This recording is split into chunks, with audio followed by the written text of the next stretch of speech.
Haleluya. Selamat pagi dan salam damai sejahtera kepada semua pendengar yang dikasihi oleh Tuhan Yesus. Sebagai santapan rohani pada pagi ini, saya akan mengungsikan sedikit firman Tuhan yang bertajuk Memohon Tuhan tinggal bersama-sama dengan kita. Saudara-saudari dan teman-teman yang dikasihi oleh Tuhan Yesus, hari ini kenapa kita harus memohon Tuhan tinggal bersama-sama dengan kita? Karena kalau kita seorang diri, kita amat lemah. Di dalam Wahyu pasal 3 ayat 20, Tuhan Yesus berkata, "Aku berdiri di muka pintu dan mengetok. Jikalau ada orang yang mendengar suaraku dan membukakan pintu, aku akan masuk mendapatkannya dan aku makan bersama-sama dengan dia dan ia bersama-sama dengan aku." Daripada ayat ini mengingatkan kepada kita betapa manusia ini memerlukan Tuhan. Bermaksud Tuhan Yesus memperhatikan keperluan manusia dan dia sangat prihatin terhadap manusia. Baik, apakah yang harus kita perhatikan agar Tuhan tinggal bersama-sama dengan kita? Yang pertama yaitu sebagai umat Tuhan, kita harus memegang segala perintahnya.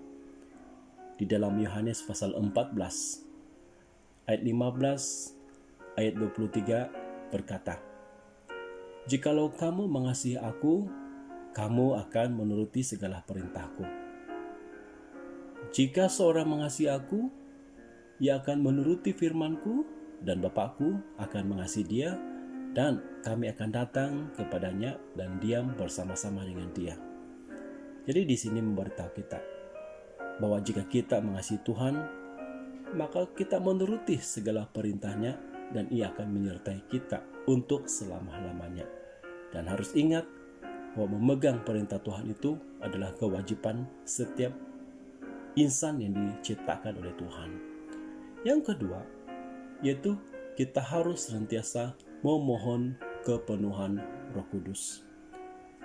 Saudara, kita tahu bahwa Roh Kudus itu bukan saja sebagai salah satu syarat untuk kita masuk ke dalam kerajaan surga dan sebagai tanda bahwa kita ini adalah anak-anak Allah. Malah dia juga membantu kita di dalam kehidupan kerohanian kita setiap hari. Jadi itulah sebabnya harus senantiasa memohon kepenuhan Roh Kudus. Dan yang terakhir, sekali-kali jangan meninggalkan gereja benar.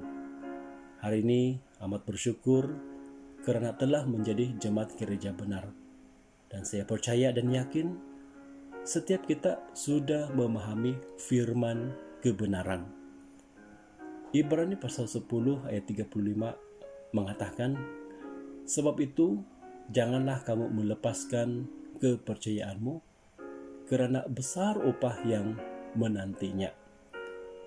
Jadi sungguh pun arus dunia hari ini sangat menggoda, namun kita harus kuat dan tidak melepaskan kepercayaan kita. Kenapa?